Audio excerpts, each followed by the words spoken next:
গত কয়েকদিন যাবৎ বেশ পরিমাণ বৃষ্টি হচ্ছে। এই বৃষ্টির আশায় এতদিন মানুষ দিন গুনেছে। এখন আবার বৃষ্টি কেন যেন মানুষকে বিরক্ত করে ছাড়ছে। তো বৃষ্টিতে কিন্তু খাওয়ার ডিমান্ডটাও বেড়ে যায়। এক সময় এক একটা জিনিস খেতে মন চায়। যেমন আমার মন চাইলো যে একটু মাংস সাদা করে রান্না করে খাওয়া যেত যদি রুটি দিয়ে, বেস্ট হতো। তো যাই হোক, সাদা মাংস রান্না করতে গেলে কোনো ধরনের মশলা, কালারফুল মশলা দেওয়া যায় না, এটাই স্বাভাবিক। তো আমি এটাতে দিয়ে দিয়েছি কাঁচামরিচ বাটা, আদা রসুন বাটা, পেঁয়াজ বাটা সব দিয়ে মেখে সাধারণ গরম মশলা, গোটা গরম মশলা দিয়ে মেখে রেখেছিলাম অনেকক্ষণ। পেঁয়াজ বেরেস্তা করে তারপরে সুন্দর করে মাংসটা দিয়ে দিলাম কড়াইতে। তারপরে কিছুক্ষণ কষানোর পরে এইটা একটা সুন্দর কালারে পরিণত হইল। তো এটাকে কিন্তু বেশ খানিকটা সময় কষাতে হয়। আর আমি না কখনো গরম মশলা বেটে বা তেলে বা থেতো করে কখনো দিই না। হ্যাঁ, আমি গোটা গরম মশলাই দিই। গরম মশলা দিলে আমার কাছে মনে হয় যে আস্তে আস্তে ফ্লেভারটা তরকারির মধ্যে ছড়াতে থাকে। এক একজনের রান্নার ধরন এক এক রকম হতেই পারে। আমার ধরনটা হয়তো বা এইরকমটাই। তো দেখেন, এই যে এইটাতে বেশ কিছুক্ষণ সময় আমি মেরিনেট করে রেখেছিলাম, যাতে রান্না করার আগেই মশলার ফ্লেভার, মশলার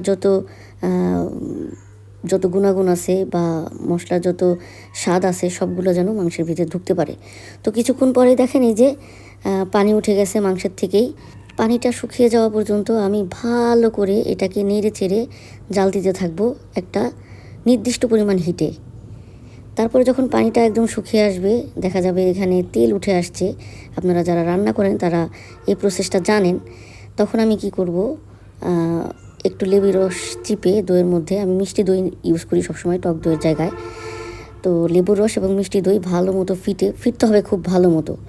তারপরে আমি দইটা এটাতে আমি দিয়ে দিব। অনেকে কি করে মেরিনেট করার সময় দইটা দিয়ে রাখে। আমার কাছে মনে হয় কি, মেরিনেট করার সময় যদি দইটা দিয়ে দিই তাহলে অন্যান্য মশলার যে ফ্লেভারটা এটা দইয়ের সাথে অ্যাবজর্ব হয়ে মশলার ফ্লেভারগুলো একটু দমে যায়।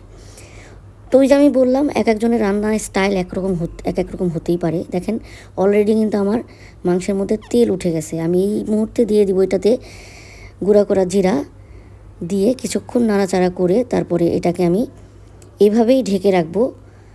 রান্না শেষ কিন্তু আমার। হ্যাঁ, এখন হইতেছে কি দিয়ে খাবো সেইটা আয়োজন করে জোগাড় করার পালা। দেখা যাক সেটা কিভাবে সম্ভব হয়, কে করে দেয়। তো এই তো দেখেন, এই যে চালের রুটির ব্যবস্থা হচ্ছে আজকে। আমার মায়ের হাত দেখতে পাচ্ছেন। রুটি আমার মার চাইতে ভালো কে বানাতে পারে। তো আমার মা মাশাআল্লাহ সুন্দর করে রুটি অলরেডি বেলে তারপরে ছেঁকার জন্য এনেছে। আমি সেখানে রাত হয়ে গেছে, আজকে দুপুরে খাওয়া হয়ে গেছে, আজকে রাতে আমাদের এই মেনুটা ঠিক করছি, সেজন্য রাতের বেলায় রুটিটা ভাজা হচ্ছে। মাংসটা রান্না করে রেডি করে রেখেছি আগেই। তো রুটিগুলো বেশ ফুলেছিল মাশাআল্লাহ। এখন দেখেন এই যে আমার মাংসটা একটু হালকা করে জাল দিয়ে গরম করে নিচ্ছি। এবং প্রথমেই আমি বেড়ে রাখতে বলতেছি আমার হাজব্যান্ডের জন্য, কারণ তার জন্য বাড়ানো হলে আমরা এবার কেমনি শান্তিতে খাই বলেন।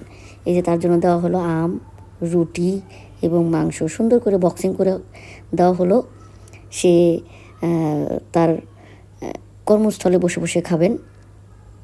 আর এখানে আমাদেরগুলো আমরা বেড়ে নিয়েছি। তো এই যে খাচ্ছেন, আমার ভাবি খাচ্ছেন এখানে, আমি ভিডিও করতেছি। বেশিরভাগ সময় আমি দেখা যায় যে আমি ভিডিও করি বিধায় আমার খাওয়াটা আমি তুলে ধরতে পারি না। তো ভাবিকেই বললাম রিভিউটা দিয়ে দিও, মুখ দিয়ে না হয় হাত দিয়ে দিও কেমন হয়েছে। তো ভাবি বলছিল যে খুবই মজা হয়েছে মাশাআল্লাহ। তো আজকে আমার রেসিপি দেখে যাদের মন চাইলো তারা অবশ্যই বানিয়ে খাবেন। আর আমার ভিডিওটা লাইক শেয়ার করবেন। ভালো থাকবেন।